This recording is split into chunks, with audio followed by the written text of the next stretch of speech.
26,000 চাকরিওয়ালা পথে বসে গেছে দুর্যোধনগুলোর জন্য।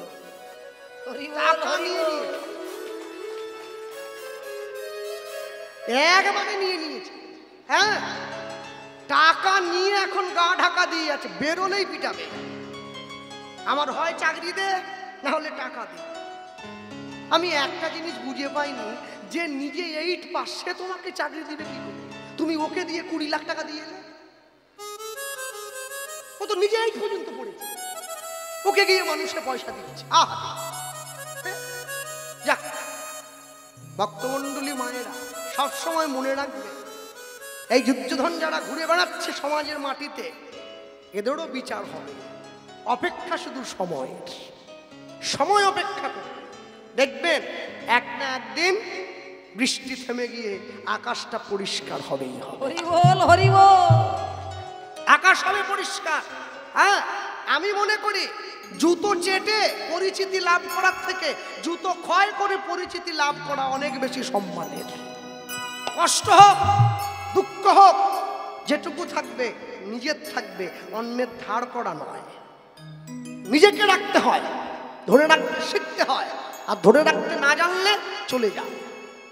ভক্তমণ্ডলী, ভক্তিমতী মাতৃবর্গ, একটা কথা মনে রাখবেন, ভগবানকে কে খুঁজে পাবে জানেন? ভগবানকে সেই খুঁজে পাবে, ভগবান যাকে ধরা দেবে সেই ভগবানকে খুঁজে পাবে। তাই যদি হতো তাহলে তো দুর্যোধন কৃষ্ণকে চিনতে পেরে যেত। কৃষ্ণ কি বলেছিল ওর যুধিষ্ঠিরের কাছে গিয়ে? আচ্ছা যুধিষ্ঠির, যুদ্ধটা না করলে কি হতো না? যুধিষ্ঠির বলে, তুমি তো বন্ধু, তুমি গিয়ে একবার বোঝাও দুর্যোধনকে। বলে, দাঁড়াও, তোমাদের দাবিটা কি একটু শুনে নেই। কৃষ্ণকে যখনই দাবির কথা বলেছে, যুধিষ্ঠির বলছে, আমরা 5টা ভাই তো, আমাদের দাবি কিচ্ছু নেই, 5 ভাইকে 5টা গ্রাম দিয়ে দিক, এতেই আমরা খুশি। কৃষ্ণ গিয়ে সেই কথাটা দুর্যোধনকে বলছে। এই যে দুর্যোধন, দুর্যোধন কারা জানেন? দুর্জন বৃত্তি করে যারা ধন উপার্জন করে তাদের নাম দুর্যোধন। এই ঘরে ঘরে আছে সব। যেই এই পরিচয়টা দিয়ে দিয়েছে, পরিচয় দেয়া মাত্র মহারাজ সঙ্গে সঙ্গে আছাড় খেয়ে পড়লেন সেই সাধু চরণে।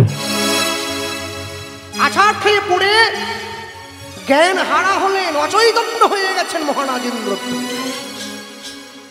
অনেকক্ষণ পরে পাত্র মিত্র সভাসদগণ যখন ছুটে এসে রাজার চোখে জল দিয়ে, চোখে মুখে জল দিয়ে মহারাজকে উঠিয়ে সুস্থ করে বসিয়েছেন, কোথায় কোথায় সেই সাধু, কোথায় সেই ঋষিবর? নেই তো, চলে গেছে। ভাবছো বসে চলবে কিসে? তুমি ভাববার কে? তোমার ভাবনা যিনি ভাবছেন, তুমি ভাবো তাকে। তার যেটা করার কথা ছিল করে দিয়ে চলে গেছেন, এবারে বাকিটা তোমায় করতে হবে, তোমায় করতে হবে। ভক্তমণ্ডলী, ভক্তিমতী মায়ের, রাজা বিমর্ষ হয়ে সিংহাসন ত্যাগ করলেন, মাটিতে এসে বসেছেন। মনে রাখবেন, মানুষের জীবনে যখন ঈশ্বর প্রাপ্তির সুযোগ আসে, সময় আসে, রাজ ঐশ্বর্য আর ভালো লাগে না। মহারাজ ইন্দ্রদ্যুম্ন তার বড় প্রমাণ। হরি বল, হরি বল। তার বড় প্রমাণ। দেখবেন বৃন্দাবনে যারা গিয়েছেন, যারা যান নাই, যারা যদি এখনো যান, গেলে দেখবেন মঠে মন্দিরে সাধু সন্তরা কি ধরনের পোশাক পরে ঘোরে। একটা ছেঁড়া উত্তরী কাঁধে, একটা ছেঁড়া উত্তরী পরে আছে। যদি চায় না, কাপড় দোকানটা কিনে নিতে পারে, যে টাকা তাদের আছে। একটা শিষ্যকে বললে কত কাপড় চাই, কিনে দিয়ে দেবে, নেয় না। কেন? এটা বোঝেন না? যার বাড়িতে 100 ভরি সোনা আছে, সে কোনোদিন অন্যের বাড়ির থেকে নাকচাবি চুরি করে না। নাকচাবির প্রতি লোভ নেই, এইটুকু কি হবে, 100 ভরি সোনা। যার জীবনে কৃষ্ণ সোনা লাভ হয়ে গেছে, তার এই জগতের সোনায় আর লোভ থাকে না। হরি বল, হরি বল। তাহলে আপনারা প্রশ্ন করবেন, বাবা তোমার, আমার নেই মানে? ভরে আছে। সুযোগ পেলে একবারে হাতিয়ে নিচ্ছি, মানে বুঝতে হবে এখনো সোনা লাভ হয়নি, দূরে আছে, এখনো দূরে। হ্যাঁ, চাইতে হবে তো, চাইতে চাইতে চাইতে চাইতে যদি কোনোদিন তার কৃপা হয়। ভক্তমণ্ডলী, ভক্তিমতী মায়েরা, মহারাজ উঠে বসেছে। উঠে বসে চারদিকে তাকিয়ে রাজ্যবাসীকে ডেকে সকলের সম্মুখে দাঁড়িয়ে রাজা ঘোষণা করলেন, তোমরা যে আছো, যেখানে আছো, রাজ্যবাসী শোনো, তোমরা আমার নীলমাধবের সন্ধান আমাকে এনে দাও। আর যদি তোমরা আমার নীলমাধবের সন্ধান আমাকে এনে দিতে পারো, আমি রাজা ইন্দ্রদ্যুম্ন তোমাদের কথা দিলাম, আমি তাকে 5টা গ্রাম আর 1 লক্ষ স্বর্ণ মুদ্রা দান করব। কারা ছুটে এলো? যাদের ঘরে সোনা নেই তারা। কার ঘরে সোনা আছে? রাজ ইন্দ্রদ্যুম্নর ঘরে যে রাজপুরোহিত পুজো করে, যার নাম বিদ্যাপতি, সে আসেনি, ঘরে বসে আছে। তার ঘরে কৃষ্ণ সোনা বাঁধা আছে, রাজাকে বোঝাবার জন্য সে আসেনি, বাকিরা ছুটে এসেছে। মহারাজ কথা দিচ্ছেন তো, সোনাটা দেবেন? দেব মানে রাজার কথা 2 নম্বরই হবে না। না না না, কাগজে লিখে দেন, কাগজে লিখে দেন। তখন তো দলিল টলিল ছিল না, হয়তো থাকলে করে টরে দিত। যাক, তবুও তালপাতার উপরে লিখে দিলেন, তোমরা যদি আমাকে নীলমাধবের সন্ধান এনে দিতে পারো, আমি তোমাদেরকে কথা দিচ্ছি, তোমাদেরকে অর্ধেক রাজত্ব নয়, 5টা গ্রাম আর 1 লক্ষ স্বর্ণ মুদ্রা দান করব। সবাই মিলে বেরিয়ে পড়েছে নীলমাধবের সন্ধানে। নিয়ে গিয়ে যখন দাঁড় করিয়েছে, সম্মুখে গিয়ে সকল ব্রাহ্মণরা রাজাদেশকে শিরোধার্য করে সকলে বেরিয়ে পড়ল। কোথায়? সকলে বেরিয়ে পড়েছে নীলমাধবের সন্ধানে। সকলে চলো চলো ভাই, ওই যে রাজা বলে দিয়েছে তো, 1 লক্ষ স্বর্ণ মুদ্রা, 5টা গ্রাম দিয়ে দেবে। সবাই বেরিয়েছে নীলমাধবের সন্ধানে। আজ শ্রীহরি শ্রীহরি বলি শুভযাত্রা হইল। শ্রীহরি শ্রীহরি বলে শ্রীযাত্রা হইল। একটু হাত তোলা যায়, একটু তালি দেওয়া যায়। আপনারাও চলুন না, খুঁজে পাই না। হ্যাঁ, ওরা দাঁড়িয়ে পড়েছে, ওরা জানে হ্যাঁ নাহলে পয়সা দিব নি। যে উঠে গেছে, দেখেছেন কিরকম ইচ্ছা আছে। শ্রীহরি শ্রীহরি বলি শুভযাত্রা হইল। শ্রীহরি শ্রীহরি শুভযাত্রা হইল। শ্রীহরি শ্রীহরি বলি শুভযাত্রা হইল। শ্রীহরি শ্রীহরি বলি শুভযাত্রা হইল। ওগো নীলমাধব পাওয়ার আসে ছুটিতে লাগিল। নীলমাধব পাওয়ার আসে ছুটিতে লাগিল। সবাই নীলমাধব পাওয়ার আসে ছুটিতে লাগিল। সবাই নীলমাধব পাওয়ার আসে ছুটিতে লাগিল। মাসাবধি দেশান্তরে করয়ে ভ্রমণ। হরিবারে করয়ে ভ্রমণ। মাসাবধি দেশান্তরে করয়ে ভ্রমণ। দেশান্তরে করয়ে ভ্রমণ। এবার নীলমাধব না পাইয়া করে না গমন। নীলমাধব না পাইয়া করে না গমন। ওগো নীলমাধব না পাইয়া করে না গমন। নীলমাধব না পাইয়া করে না গমন। না না না, সন্ধান মেলে না, সন্ধান মেলে না, সন্ধান মেলে না। সন্ধান মেলে না। যার লাগি কাঁদে প্রাণ, সন্ধান মেলে না। যার লাগি কাঁদে প্রাণ। সন্ধান মেলে না। বলি যার লাগি ব্যাকুল সবে, সন্ধান মেলে না। আজ হরি হরি হরি কহে। সন্ধান মেলে না। বলো হরি হরি হরি কহে। সন্ধান মেলে না। হরি হরি হরি হরি। সন্ধান মেলে না। হরি হরি হরি হরি। সন্ধান মেলে না। সন্ধান মেলে না। ওগো নীলমাধব না পাইয়া করে না গমন। নীলমাধব না পাইয়া করে না গমন। ওগো নীলমাধব না পাইয়া করে না গমন। মাধবের লাগি দেশে দেশে ফিরিয়া পণ্ডিত ব্রাহ্মণগণ ফিরিয়া আসিল। ফিরিয়া আসিল। নীলমাধব না পাইয়া না পাইয়া সকলে চিন্তিত হইল। সকলে চিন্তিত হইল। আমি শুরুতে আপনাদের যে কথা বলেছিলাম, ঈশ্বরের কৃপালে হয়তো যাহারে সেই তো ঈশ্বরের কথা বলিবারে পারে। সবাই ভগবান তাকেই ধরা দেয় যে ভগবানের প্রিয় পাত্র হয়। হ্যাঁ, ভগবান কহে আমি তো যার তার হই না, হয় কি আমি যার শুধু তার হই, তার আমি তো যার তার হই না, আমি তো যার তার হই না। এইটা দক্ষিণ 24 পরগনা। মনে রাখবেন আপনাদের এই জেলাও আমার চৈতন্য মহাপ্রভু চরণ চিহ্নিত ধাম। আমি ধাম বলবো না, চরণ চিহ্নিত জায়গা নেই?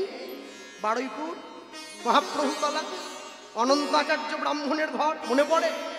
মহাপ্রভু দুরাত্রি ছিলেন, কোন ঘাটে স্নান করলেন? সদাব্রত ঘাট। এখন কীর্তন হয়। যেদিনকে মহাপ্রভু স্নান করেছিলেন ওটা ভৈমী একাদশী ছিল, ভীম একাদশী। ওই দিনটাতে কীর্তন হয় আজও পর্যন্ত। আমি পরপর 3 বছর গিয়েছি, প্রচুর লোক, 25 থেকে 30,000 লোক হয়। হ্যাঁ, আপনাদের সামনে একটা জায়গা আছে যার নাম জয়নগর,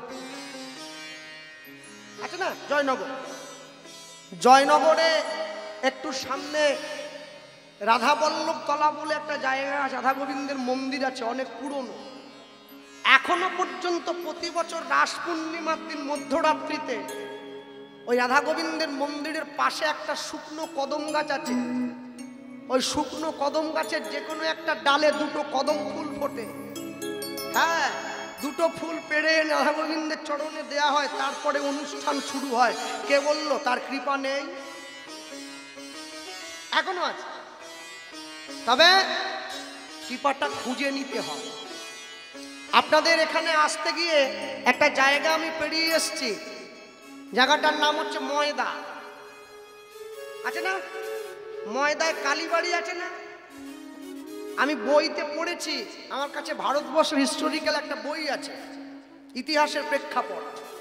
সেই বইতে দেখা যাচ্ছে ময়দা কালীবাড়িতে স্বয়ং বামাখ্যাপা এসেছিলেন। কে বলেছে? সাধু মহাত্মাদের চরণধুলি পড়েন, এমনি এমনি নয়।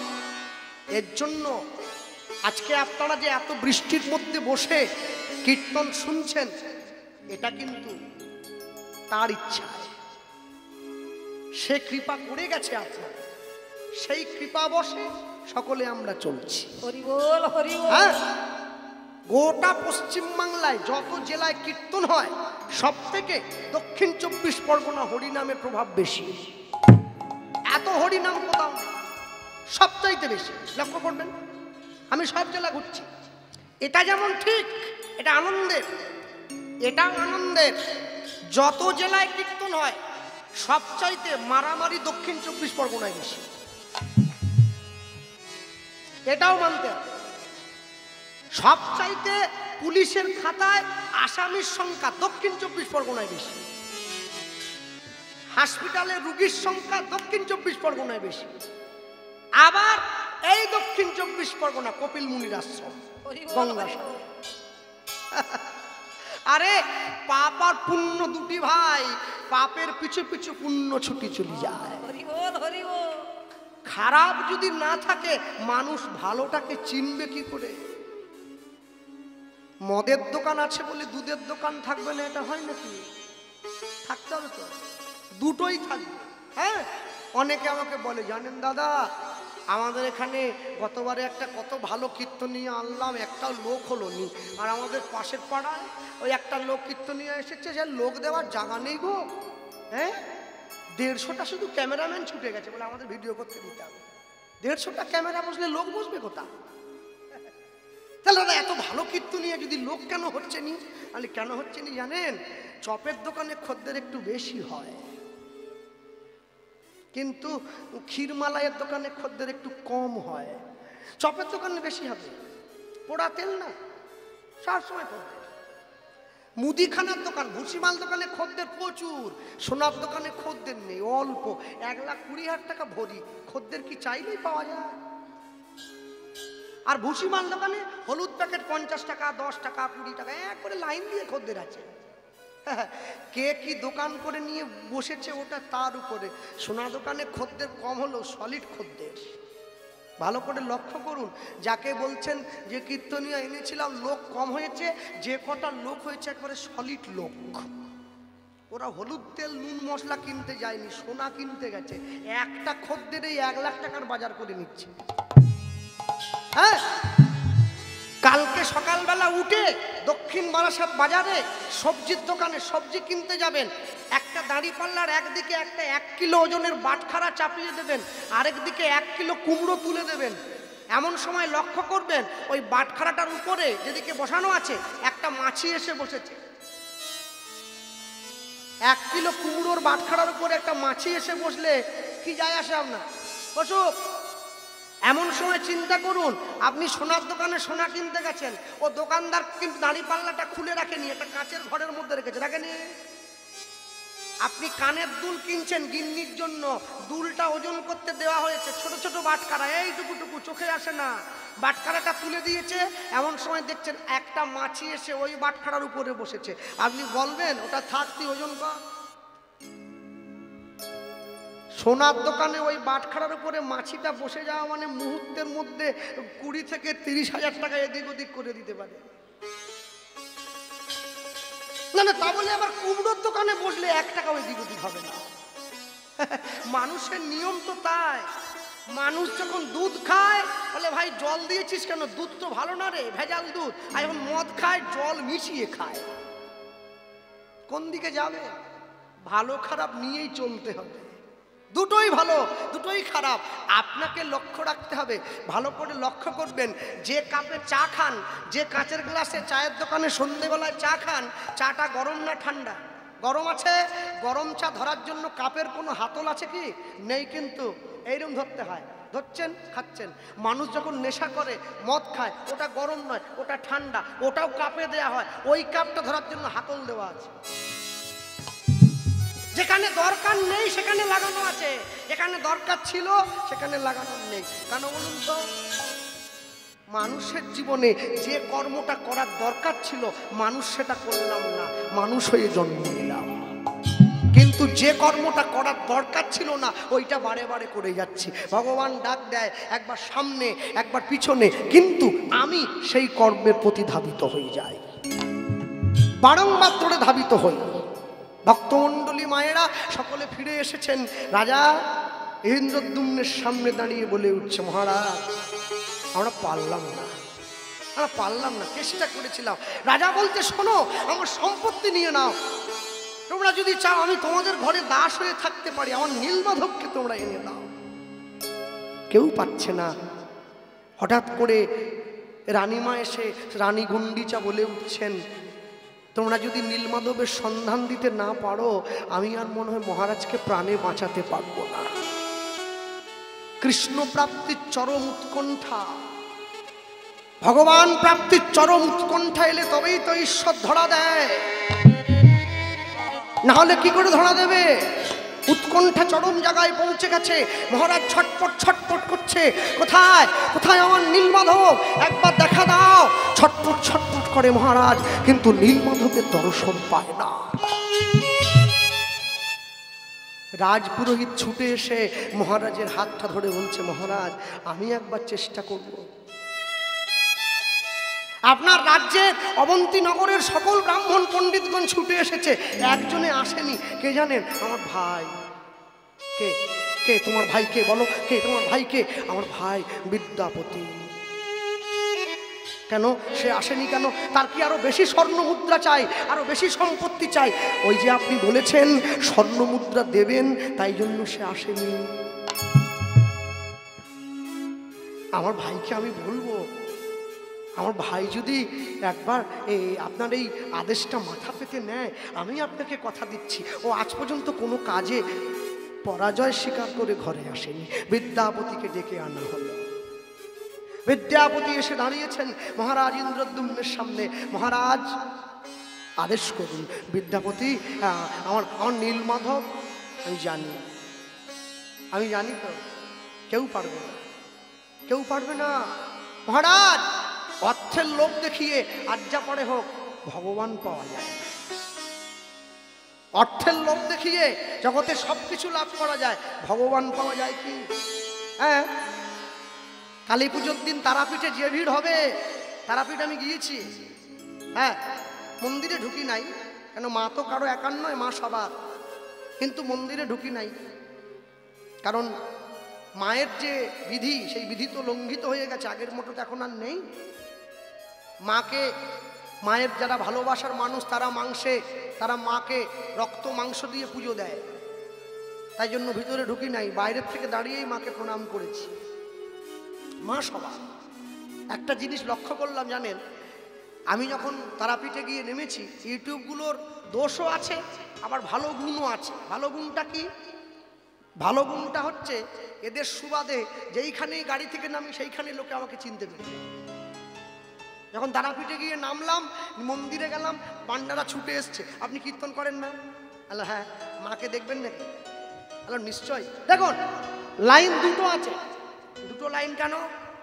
এইদিকে এইদিকে এইদিকে, এটা 1001 টাকা ভিতর দিয়ে যাচ্ছে, আর ওটা বিনা পয়সা 5 কিলোমিটার লম্বা লাইন, ঠাকুরও বিক্রি হয়ে যাচ্ছে 1001 টাকা।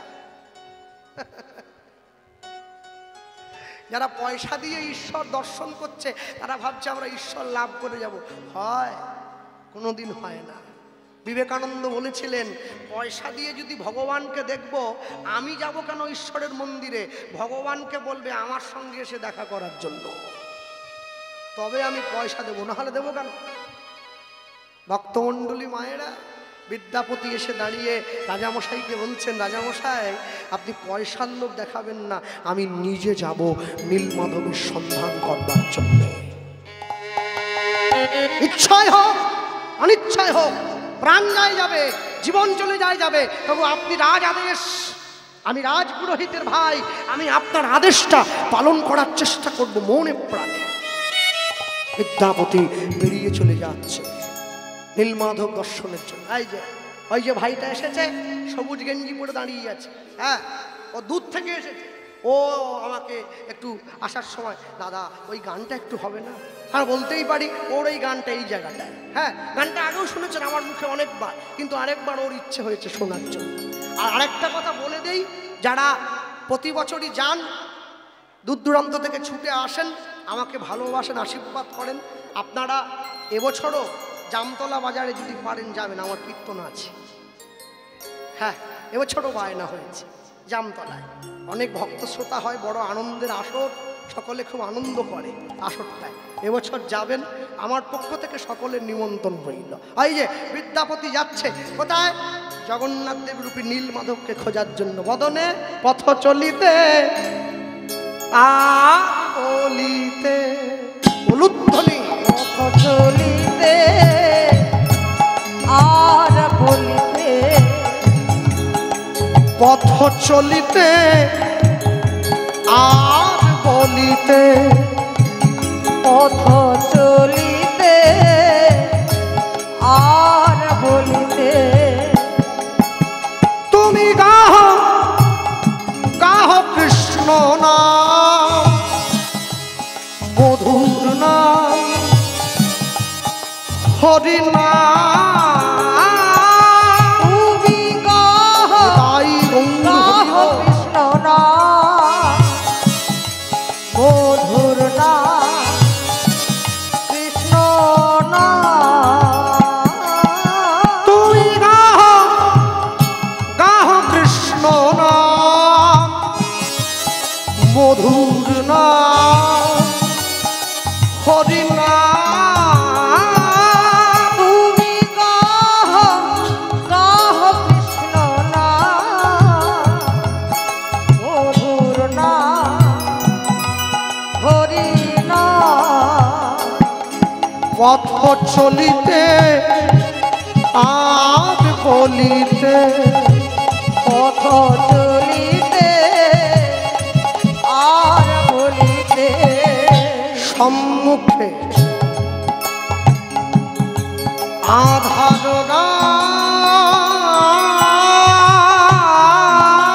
রাত্রি, ওগো তুমি যে পথযাত্রী, সম্মুখে আধার রাত্রি,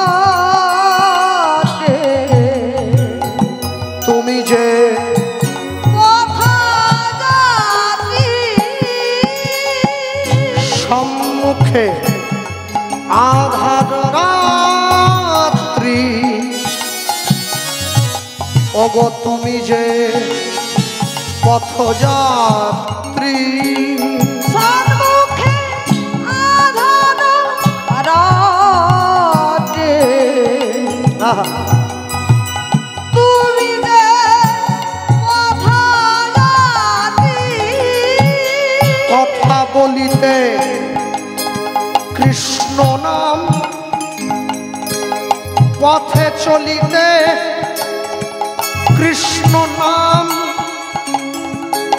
কভু বিপদে কৃষ্ণ নাম,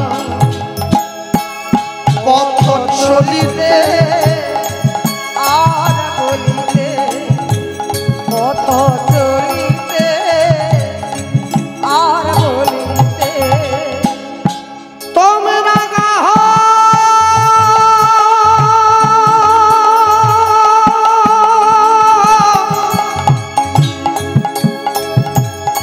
কৃষ্ণ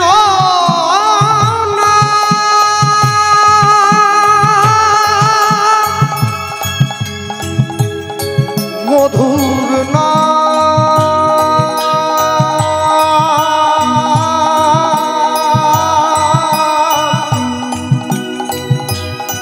গাহন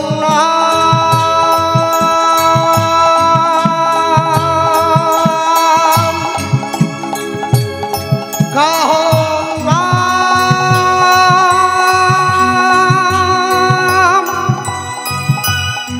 গাহরি হরি নাম,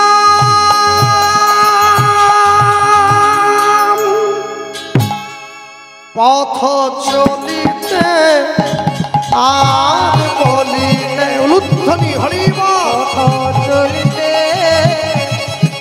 আর বলিতে তোমরা গাহ গাহ কৃষ্ণ নাম, মধুর নাম হরি নাম।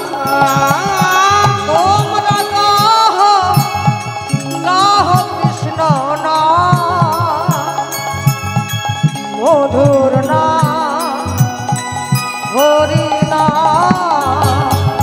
কৃষ্ণ নাম কৃষ্ণ নাম মধুর নাম, মধুর নাম কাহরি হরি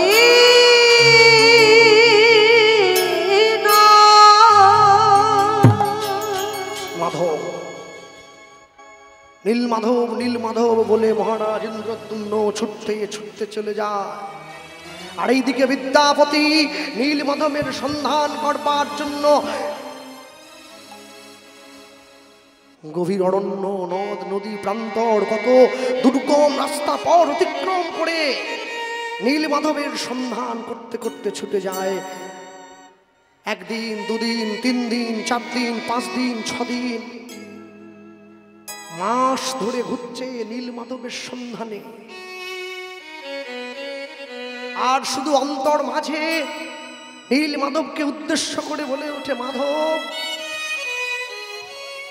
তুমি যদি আমায় কৃপা না করো আমি তোমায় খুঁজে পাবো কি করে? যেইখানে রাত্রি হয় সেই গাছের তলায় বিদ্যাপতি রাত্রি অতিবাহিত করে আবার সকাল হলেই নীল মাধবের সন্ধানে ছুটে যায়। মানুষের যখন পাপের 16 কলা পূর্ণ হয় তখন তার মৃত্যু হয়, আর মানুষের যখন পুণ্যের 16 কলা প্রাপ্তি হয় তখন তার ঈশ্বর প্রাপ্তি হয়। ছুটতে ছুটতে চলে যায়। আজ বিগত 3 দিন হয়ে গেল বিদ্যাপতি এক মুঠো অন্ন পেটে পড়ে নাই। ক্ষুধায় পিপাসায় প্রাণ ওষ্ঠাগত হয়েছে। আমার কি হবে, আমার কি হবে? গভীর অরণ্যে সূর্যের আলো পৌঁছাচ্ছে না। বিদ্যাপতি খুঁজছে, মাধব মাধব বলি বিদ্যাপতি ছুটি চলি যায়। কত বন কত পথ, মাধবের দেখা নাহি পায়। ছুটছে, ভক্ত ভক্তমণ্ডলী ভক্তিমতী মায়েরা বিদ্যাপতি মাধবকে পাওয়ার জন্য ছুটছে, আমরাও তো ছুটছি। লক্ষ শূন্য লক্ষ বাসনা ছুটিছে গভীর আধারে, জানি না কখন ডুবে যাবে কোন অকুল গড়ল পাথারে। প্রভু বিশ্ব বিপদ হন্তা, তুমি দাঁড়াও রুধিয়া পন্থা। তব শ্রীচরণ তলে নিয়ে সমর, মোহ কালিমা ঘুচায়ে মলিন মর্ম মুছায়। বিদায় গৌর হরিবল হরিবল হরিবল। হঠাৎ করে গভীর জঙ্গলের মধ্যে বিদ্যাপতি দেখতে পেল, দেখতে পাচ্ছে হঠাৎ করে এই দূরে একটা ছোট্ট আলো দেখা যাচ্ছে না? আলো নয়, আশার আলো। গভীর সংসারে মানুষ পথ হারিয়ে ফেললে একটু আশার আলো দেখতে পায়। বিদ্যাপতিও দেখতে পেয়েছে, আলোটাকে উদ্দেশ্য করে হাঁটতে হাঁটতে গিয়ে দাঁড়িয়েছে। এ কি, এই ঘন জঙ্গলে একটা পাতার কুটির দেখতে পেলাম। বাহ বাহ বাহ বাহ, ভালো। অবসন্ন চোখে ঘুম, শরীরটা ক্লান্ত, ক্ষুধায় পিপাসায় প্রাণ ওষ্ঠাগত, ছটফট করছে। দরজায় টোকা দিচ্ছে, কেউ আছেন নাকি? কেউ আছেন? একবার দরজাটা খুলুন না। ভিতর থেকে আওয়াজ এলো, কে? আমি আমি আমি আমি আমি বিদ্যাপতি, আমি অবন্তীনগরের রাজ পুরোহিতের ভ্রাতা বিদ্যাপতি। একবার দরজাটা খুলুন না, আমি ব্রাহ্মণের সন্তান। বিদ্যাপতি যখনই এই কথা বলেছে, হঠাৎ করে লক্ষ্য করল ওই গভীর জঙ্গলের মধ্যে ওই পাতার কুঁড়ে ঘর থেকে পূর্ণ যুবতী এক রমণী প্রদীপ হাতে করে নিয়ে বিদ্যাপতির সম্মুখে দরজাটা খুলে দাঁড়িয়েছে। এই দাঁড়িয়ে পড়েছে, দরজা খুলে দিয়েছে, দাঁড়িয়ে পড়েছে। আর যখনই দাঁড়িয়ে পড়েছে, বিদ্যাপতি এই রমণীকে দেখে ভাবছে, বাবা, এই গভীর জঙ্গলে এখানে সবসময় হিংস্র জন্তুতে ভরা, এই জঙ্গলে এই এত রাত্রিতে এত সুন্দরী পূর্ণ যুবতী রমণী কি করছে? কি করছে এখানে? দাঁড়িয়ে রয়েছে, প্রশ্ন করছে নিজের ভাষায়। এখানে একটা বিখ্যাত গান আছে, একে কীর্তনে টপ্পাঙ্গের গান বলা হয়। এই গানটা আপনারা কীর্তন জগতে যার মুখে প্রথম শুনেছেন, তিনি আপনাদের দক্ষিণ 24 পরগনারই মানুষ, কীর্তন সুরসাগর শ্রদ্ধেয় অরুণ চট্টোপাধ্যায় মহাশয়। তিনি আমারও খুব ভালোবাসার এবং শ্রদ্ধার মানুষ। এই গানটা তার মুখে আমিও প্রথম শুনেছিলাম। মনে রাখবেন, মানুষ অসুস্থ হতে পারে, মানুষ চলে যেতে পারে, কিন্তু তার কর্ম জগতে রয়ে যায়। হরিবল হরিবল। জন্মিলে মরিতে হবে, অমরকে কোথা কবে। তারই এই কালজয়ী গান। হ্যাঁ, বিদ্যাপতি প্রশ্নের ছলে তাকে জিজ্ঞাসা করছেন ওইখানে সম্মুখে দাঁড়িয়ে যে, তুমি তো এই জঙ্গলের মাঝে থাকার কথা নয়, তুমি এখানে কি জন্য এলে? ওই দাঁড়িয়ে রয়েছে, প্রশ্ন করলেন, হ্যাঁ বলো কে তুমি? খুব পরিচিত গান আপনাদের। বলো বলো বলো বলো বলো কে তুমি?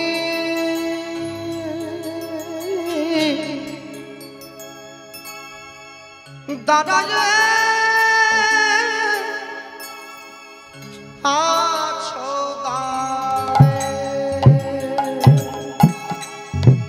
বলো কে রুদ্ধনি বিদায় গৌর হরিব।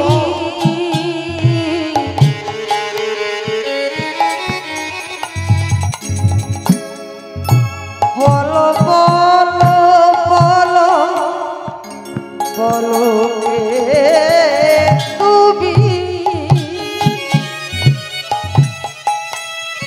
দাঁড়ায় আছো পথে, বলো কে তুমি? তুমি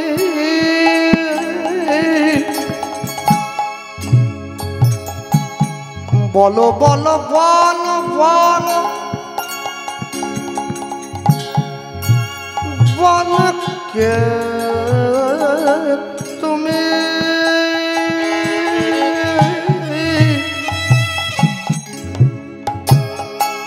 দাদা যে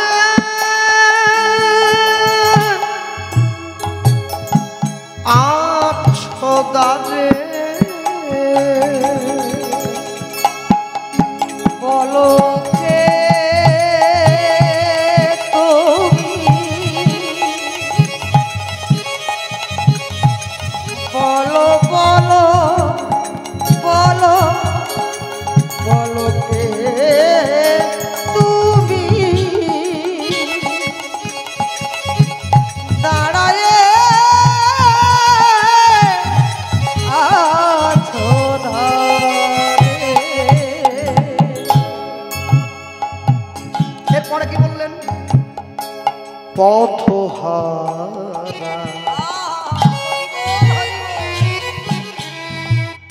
পথিক আমি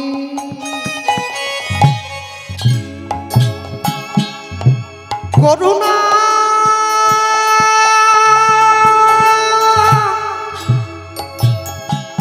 করুণা করমরে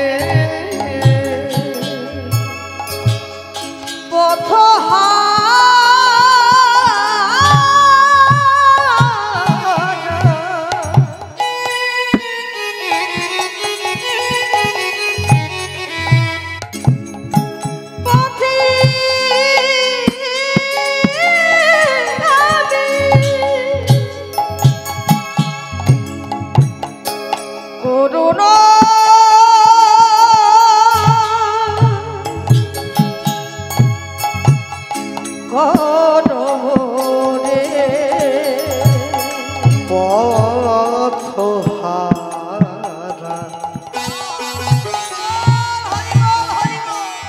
পথি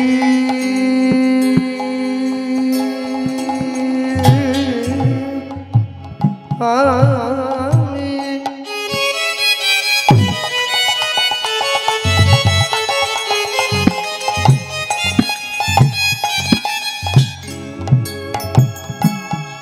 করুণা করুণা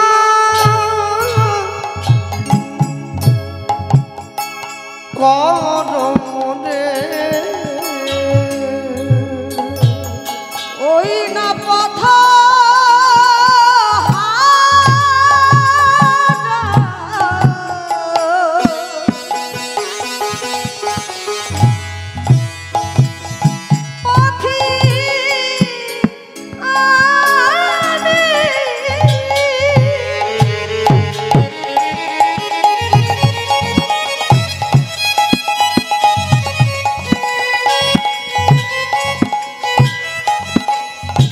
করুণা করুণা করমরে বলকে বলকে তুমি তুমি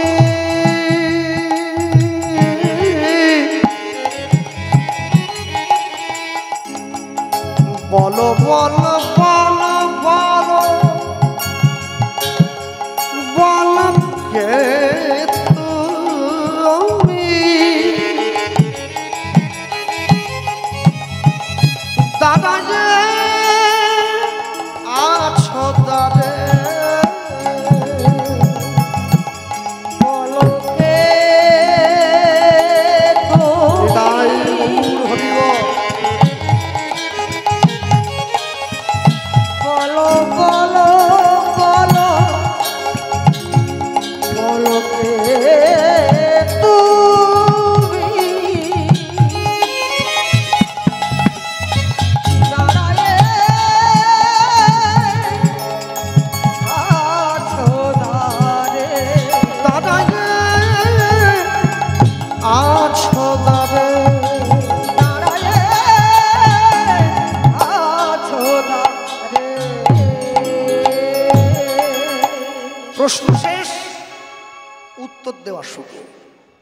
যেই বিদ্যাপতি এই প্রশ্ন করেছেন, সঙ্গে সঙ্গে সুন্দরী যুবতী উত্তর দিচ্ছে, আমি সবররাজ বিশ্বা বসুর কন্যা, আমার নাম ললিতা। উত্তর দিয়েছি। তা তুমি এইখানে এত রাত্রিতে? আগে এইটা আমাদের বাড়ি। হঠাৎ করে ভেতর থেকে সবররাজ বিশ্বা বসু ছুটে এসেছেন। কে মা? কে এসেছে দরজায়? বাবা, এই দেখো একজন দিগ্ভ্রষ্ট ব্রাহ্মণ, তিনি এসেছেন, বলছেন রাজপুরোহিতের বড় ভাই এই যে আমাদের দরজায়। আয়, ব্রাহ্মণ মানে অতিথি, ঘরে নিয়ে আয়। ঘরের মধ্যে নিয়ে গিয়ে বসতে দিয়েছে। তা বিশ্বা বসু বিদ্যাপতিকে প্রশ্ন করছেন, তা ব্রাহ্মণ, আপনাকে দেখে মনে হচ্ছে আপনি বড় ক্লান্ত, বড় পরিশ্রান্ত। আজকে বিগত অনেক দিন হয়তো কিছু অন্ন পেটে পড়ে নাই, আপনার ঘুমোতে পারেন না। আজকে হ্যাঁ, আমি একটা বিশেষ কাজে বেরিয়েছি, কিন্তু জানেন কাজটা পূরণ না হলে আমি যে ঘরে ফিরতে পারবো না, আমি যে দায়বদ্ধ। তা আপনি যদি চান, বিশ্বা বসু বলছেন, আপনি যদি চান ব্রাহ্মণ, আপনি আমার গৃহে থেকে আপনার ওই কাজটা সম্পূর্ণ করতে পারেন, যদি আমি আপনার কোনো কাজে লাগি। ভক্তমণ্ডলী, ভক্তিমতী মায়েরা বিদ্যাপতিকে পাদ্য অর্ঘ্য দিয়েছেন, সেবা দিলেন। বিদ্যাপতি বিছানাতে গিয়ে নিদ্রার জন্য প্রস্তুত হচ্ছেন, কিন্তু চোখে ঘুম নেই। যেটা মানুষ ঘুমিয়ে ঘুমিয়ে দেখে তাকে কি বলে বলুন? স্বপ্ন। যেটা ঘুমিয়ে ঘুমিয়ে দেখেন ওই স্বপ্ন কোনোদিন পূরণ হবে না। যেটা আপনাকে ঘুমোতে দেবে না ওইটাকে বলে স্বপ্ন। এত ক্লান্ত, এত পরিশ্রান্ত, কিন্তু নীলমাধবের জন্য তো চোখে ঘুম নেই। ব্যস্ত, সন্তুষ্ট রাজপুরোহিতের ভাই আমি, আমার নীলমাধব কোথায়? রাত্রে শুধু শয্যার এদিক থেকে ওদিক প্রান্ত, বিছানার এদিক ওদিক গড়াগড়ি করছেন, কোথায় কোথায় গেলে আমি নীলমাধব পাবো? মনে রাখবেন, এটাই তো সনাতন ধর্মের শিক্ষা, এটাই সনাতন ধর্ম। এই ধর্মই শিক্ষা দিয়েছে। সনাতন ধর্ম জগতে একমাত্র ধর্ম যা ঈশ্বরকে পাওয়ার জন্য নিজের প্রাণ দিতেও দুবার চিন্তা করে না। ভক্তমণ্ডলী, ভক্তিমতী মায়েরা যারা বসে আছেন আজকে এই স্থানে, আমি সকলের জন্য বলবো, এই জায়গায় দাঁড়িয়ে আপনারা প্রত্যেকে, কি ব্যাপার, জামাটা তো ভালোই হয়েছে, কে দিয়েছে? বাবা দিয়েছে বলছে। তোমার বাবার চয়েস আছে, সুন্দর। যাক, প্যান্ট কি খুলে যাচ্ছে? আচ্ছা, আমি তুলে দেবো। হ্যাঁ, জিন্সের প্যান্ট পরেছে। হ্যাঁ, সুন্দর একেবারে। হাতে আবার একটা ফুল লাগিয়েছে, ওগুলো দীঘাতে পাওয়া যায়, বেশ ভালো। যাক, তবে